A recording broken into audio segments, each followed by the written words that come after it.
Sveiki, eteryje laida Autopilotas. Šių metų pradžioje vokiečiai oficialiai atnaujino savo vieną greičiausių automobilių – Audi RS5. Entuziastai šią mašiną vadina ne automobiliu, o žemai skraidančiu lėktuvu. Taigi, aviacijos temoje šiandien kalbam apie Audi. Dėmesio vertas vien jo variklio garsas.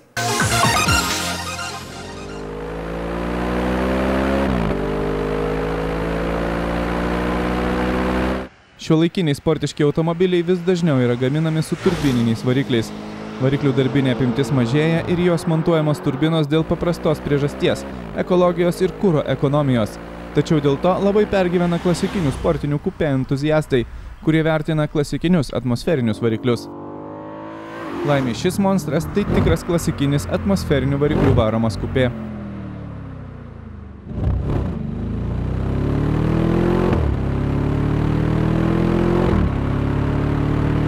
Po jo variklio dangčiu plaka V8 tipo 4,2 litrų variklis, išvystantis 450 arklio galių ir net 430 Nm. Per 7 pavarų automatinę dėžę su dviguba sankaba variklis varo visus 4 automobilio ratus. Iš vietos iki 100 km/h jis įsibėgėja per 4,5 sekundės.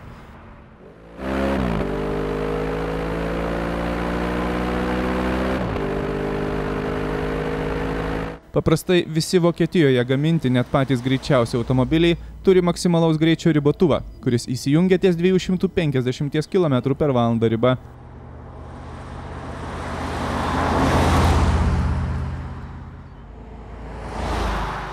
Vokiečiai šiam automobiliui maksimalaus greičio ribą pirkėjui pageidaujant gali pakelti iki 280, tačiau teigiama, kad jis lengvai galėtų važiuoti ir daugiau nei 300 km/h.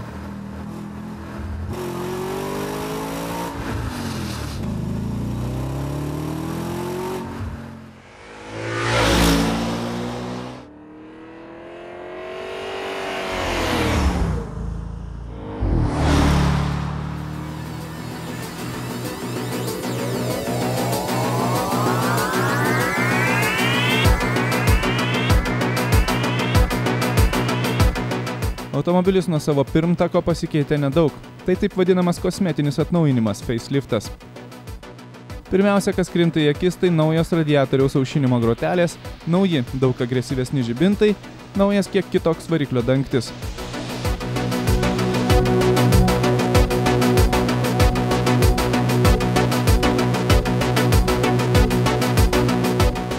Gale naujo dizaino galiniai žibintai ir naujas galinis buferis.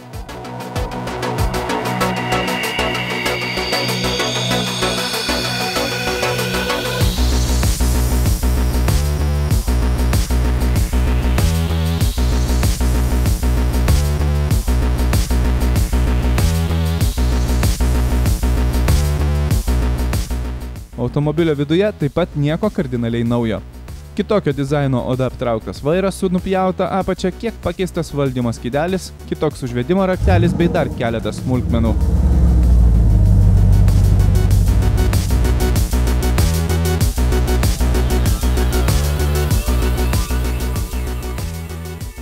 Standartinėje įrangoje vidaus apdailai naudojamas anglies pluoštas ir aliuminis, tačiau galima pasirinkti ir poliruotą plieną.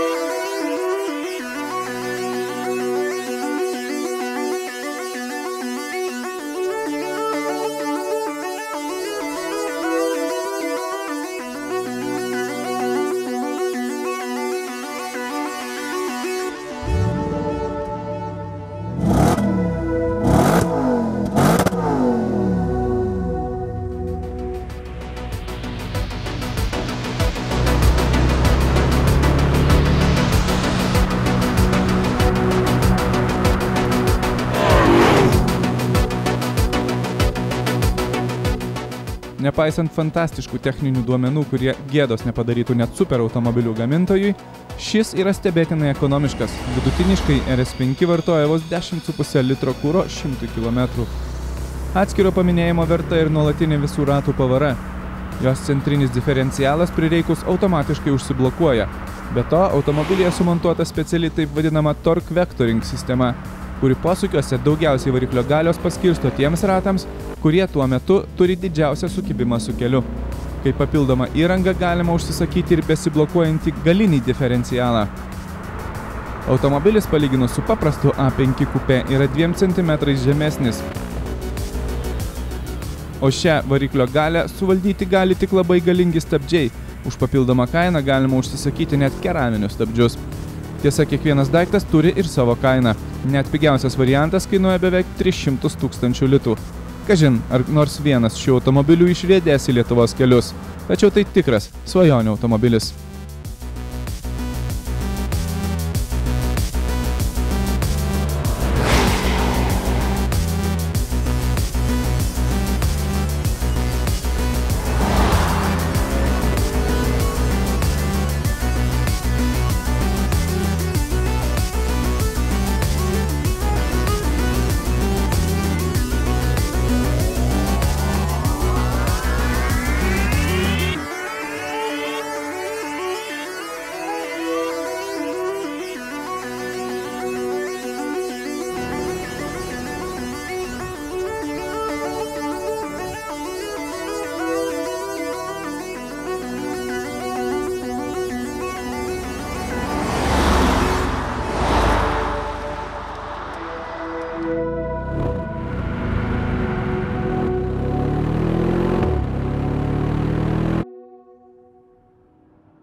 Dabar trumpa reklama.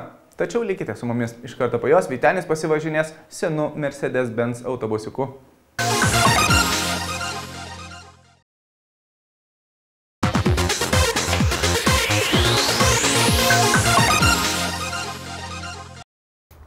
Šiandien aš vairuoju tikriausiai didžiausią iš iki šiol bandytų naudotų automobilių. Tai Mercedes-Benz Vito. Tiesa, jis nėra toks didelis kaip, pavyzdžiui, Ford Transit, bet nėra ir toks mažytis kaip Renault Space arba R klasės Mercedes-Benz.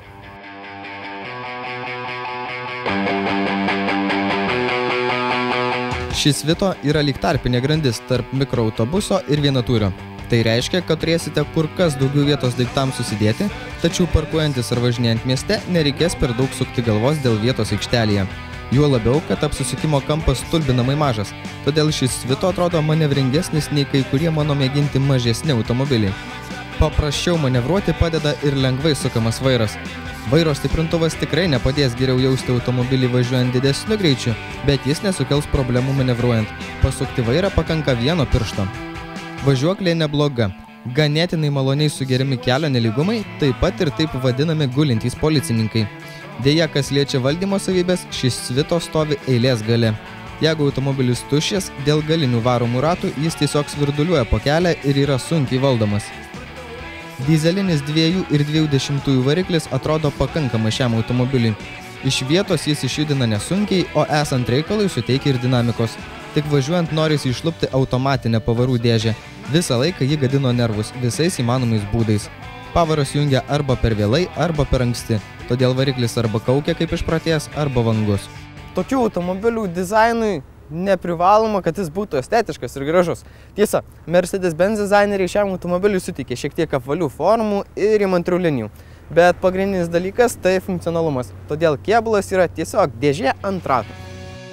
Nepretendentas į gražuolių titulus, bet ir nebaidyklė. Taip apibūdinčiau Vito.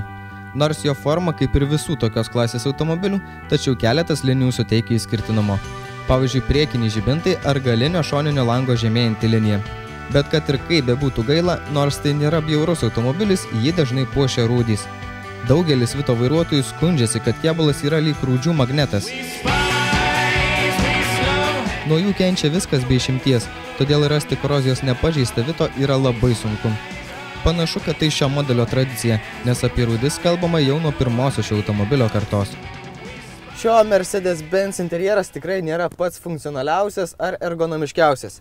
Štai, pavyzdžiui, jeigu noriu pasiekti šias valdymo rankinėlės, na, kaip matote, man to fiziškai nepavyksta padaryti. Jos labai toli. Tačiau, jeigu aš noriu iš vairuotojo pozicijos persikelti į galą, tai trunka vis labo porą sekundžių. Štai, ganėtinai praktiškai ir funkcionalu. Iš tiesų, už kai kuriuos sprendimus Mercedes dizainerius ir inžinierius reikėtų pagirti, o už kai kuriuos nukirsti rankas. Pagirimo nusipelno vidaus išplanavimas. Tarp priekinių sėdynių yra tarpas, kuris leidžia lengviau judėti salone. Bet jokių būdų šio automobilio negalima vadinti vokiškos ergonomikos pavyzdžiu. Prietaisai išdėlioti toli nuo vairuotojo, todėl juos pasiekti sunku ir reikia nemažai pasilenkti. Erzina ir didelį triukšmą kelinti posūkio rankenėlė. Ją atšokant atrodo, kad kažkas ką tik užtaisė Kalašnikovą. Nepagirtinos ir interjero apdailai panaudotos medžiagos. Tokiame automobilyje jos turėtų būti tvirtos tarsi šarvai, bet šiuo atveju nusidėvėjimas pastebimas labai aiškiai. Sėdynių apmušalai taip pat galėtų būti ištvermingesni. Mano bandyto Vito vairuotojo sėdynė tiesiog ta žodžio prasme suplyšusi, o dėmes pastebė ne iš pirmo karto tik todėl, kad apmušalai tamsus. Manote, šis automobilis tikrai labai praktiškas ir funkcionalus, nes yra didelis? Galvokite dar kartą.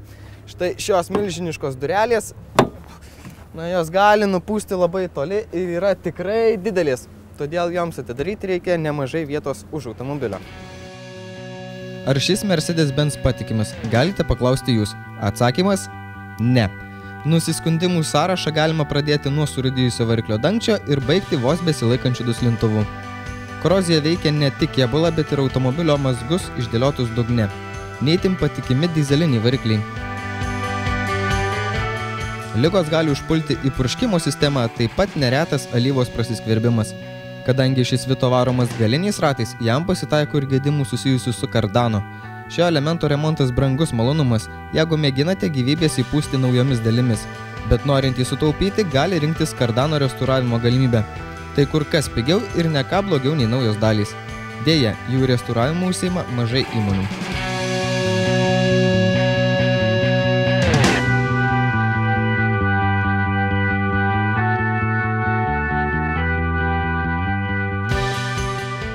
Trumpai apie Vito. Nėra tai tobulas automobilis, jis kaprizingas, rūdyja ir netoks kokybiškas, kaip to norėtųsi. Kita vertus, jis praktiškas ir nėra bjaurus, kaip daugelis kitų tokios klasės automobilių, o važiuoti jo ilgoje kelionėje turėtų būti vienas malonumas. Jeigu norite šio automobilio, pasiruoškite nemažą sumą. 7 metų senumo dyzelinu varomas Vito jums gali kainuoti 27 000 litų. Jeigu norėsite gausesnės komplektacijos, paklosite dar daugiau. Turint omeny tai, kad šis Vito nėra itin patikimas, tokia suma kiek per didelė. Deja, be didelė žvaigždė priekyje šiame automobilyje nespindi.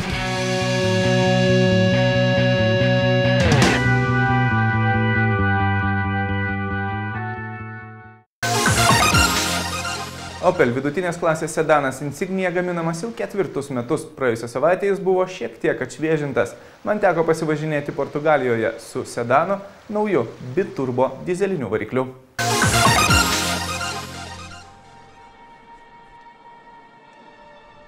Opel Insignia prekyboje pasirodė prieš 4 metus. Tada debiutavo ir sedanas.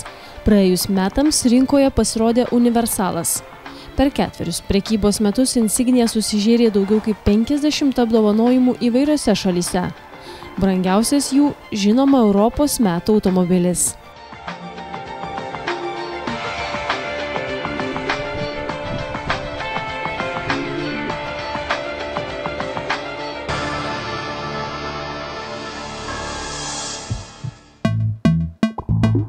Vokiečiai ne veltui didžiuojasi savo kūriniu, jis tikrai vykęs. Pasirodo, net naudota Insignia yra puikus automobilis. Vokietijos techninių apžiūrų centrai Dekra ir GRU per pastaruosius metus patikrinę daugiau kaip 20 milijonų naudotų automobilių Vokietijoje, nustatė, kad Insignia modelis yra patikimiausias ir mažiausiai trūkumų turintis vidutinės klasės modelis šioje šalyje. Tai išties nemažas pasiekimas.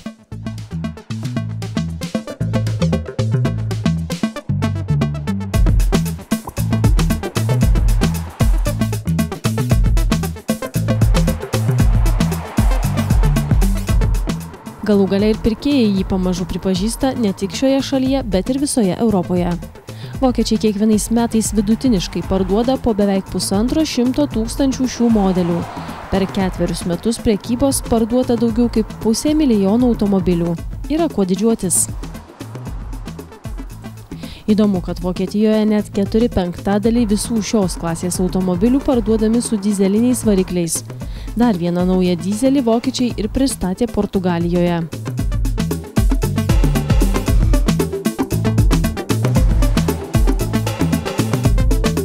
Tai 2 litrų dyzelinis variklis su 2 turbinomis. Gamintojai tikisi, kad šį variklį, kuris išvysto 195 arklio galias ir net 400 Nm, pasirinks kas 10 Insignia pirkėjas. Šie varikliai yra labai elastingi ir pasižymi didelę trauką važiuojant beveik nuo laisvų apsukų. Siekdami žengti koja kojon su konkurentais, vokiečiai ėmė montuoti moderniausius kuro purkštukus, kurie per vieną variklio ciklą kurą įpurškia net 8 kartus. Taip optimizuojamas kuro uždegimas degimo kameroje. Tai padidina galią ir pagerina kuro ekonomiją. Beje, apie ekonomiją. Vokiečiai teigia, kad automobilis su tokiu varikliu vartoja mažiau nei 5 litrus dyzelino. Bet važinėjant net taupiausiais režimais, niekaip nepavyko pasiekti mažesnio nei 7 litrai kuro suvartojimo.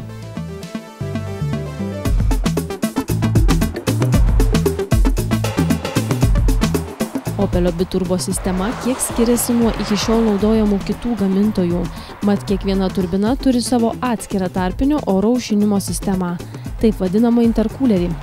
Mažesnė turbina turi vos 2 litrų talpos aušintuvą ir į darbą aktyviai įsijungia automobiliui važiuojant lėtai ir varikliui veikiant žemais apsisukimais, o jam įsisukus į darbą įsitraukia ir didesnė turbina.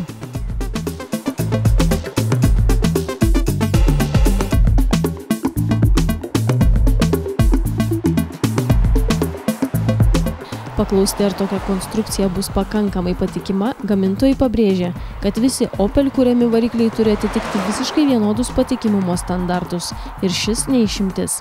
Paprastas pavyzdys. Bandant variklį, jis turi be jokio sutrikimo pradirbti 1000 valandų maksimaliomis apsukomis. Įdomu, kad nauji varikliai pasižymi ir dar vienu ypatumu – puikiu skambesiu. Net negali pagalvoti, kad tai dyzelis. Jis skamba kaip geras didelio litražo benzininis variklis. Italas, kūręs šį variklį Opeliui, paklaustas apie tai patvirtino, kad variklio garsą tobulino specialiai.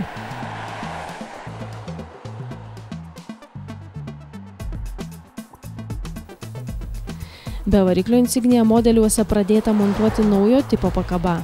Vokiečiai ją vadina Super Sport ir ją bus galima užsisakyti kai kuriuose modifikacijose už papildomą kainą.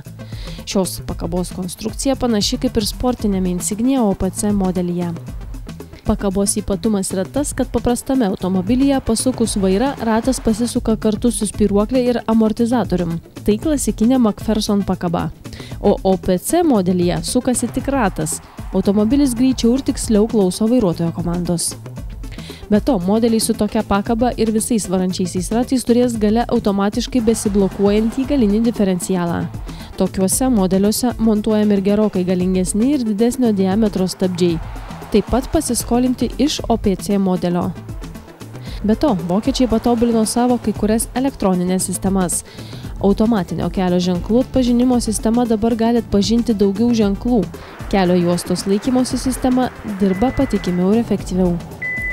Tai sistema, kuri, jeigu vairuotojas kerta savo eismo juostą nerodydamas posūkio signalo, įjungia garsinį signalą. Taip kovojama su vairuotojo žioplumu ir nuovargiu. Iki šiol jis suveikdavo tik kas 14 kartą. Dabar montuojama mažesnė ir galingesnė kamera. Be to, brangesnėse versijose bus montuojami ir specialūs radarai, kurie veiks gerokai toliau negu veikia kameros, net iki 220 metrų. Montuojami radarai leido naudoti ir aktyvaus stabdymo sistemą. Jeigu priekyje važiuojantis automobilis netikėtai pradėjo stabdyti, o paskui važiuojančios Insignia vairuotojas nesima jokių veiksmų, automobilis iš pradžių ima signalizuoti, o po to pradeda stabdyti pats. Stabdymo jėga nėra pilna, jis siekia 3G, tačiau tai neišgelbės nuo avarijos, o tik sumažins jos pasekmes. Matyt, vokiečiai laikosi nuomonės, jeigu esi žioplas, turi atsakyti už savo klaidas ir jokia elektronika nuo žioplumo negydo.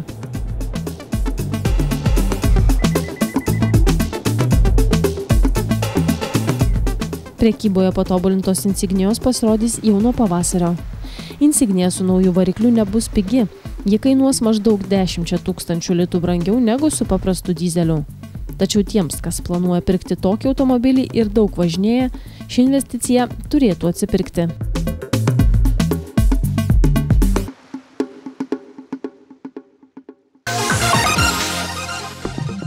Šią savaitę EuroNCAP paskelbė naujausių automobilių saugumo rezultatus. Netikėtai nemaloniai nustebino amerikietiškas Jeep Compass. Pagal naujausius šių metų saugumo kriterijus jis buvo įvertintas vos 2 saugumo žvaigždutėmis. Tai itin mažas įvertinimas, ypač turint omeny tai, kad dauguma naujų automobilių vertinami mažiausiai 4. Ypač prastai automobilis pasirodė šoninio smūgio į stulpą metu. Tuo tarpu dar vienas naujas modelis Honda Civic pasirodė puikiai ir uždirbo maksimalų įvertinimą 5 žvaigždutes. Be šių automobilių EuroNCAP išbandė dar 8 modelius ir visi jie buvo įvertinti maksimaliai gerai. Po 5 saugumo žvaigždutes gavo naujausi BMW 1, BMW X1, Ford Focus, pick-upas Ford Ranger, Mercedes-Benz ML, elektromobilis Nissan Leaf, Subaru XV ir Volvo V60. Nuo šių metų saugumo bandymų vertinimas sugriežtintas.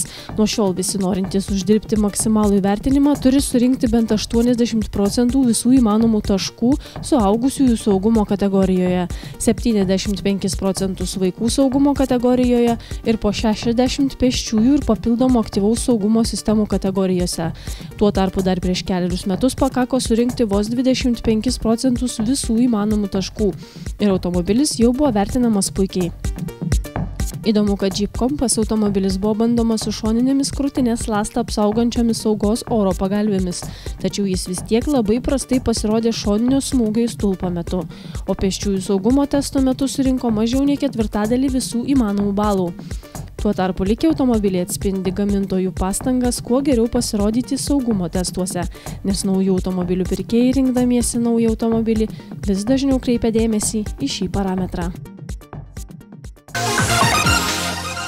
Na kągi, šiandien tiek, likite su Baltijos televizija. Mes pasimatysim kaip visada lygiai po savaitės, tuo pačiu metu ir pranešim jums pirmasias naujienas iš Ženevos automobilių parodos. Iki. Laidos partneris Bridgestone.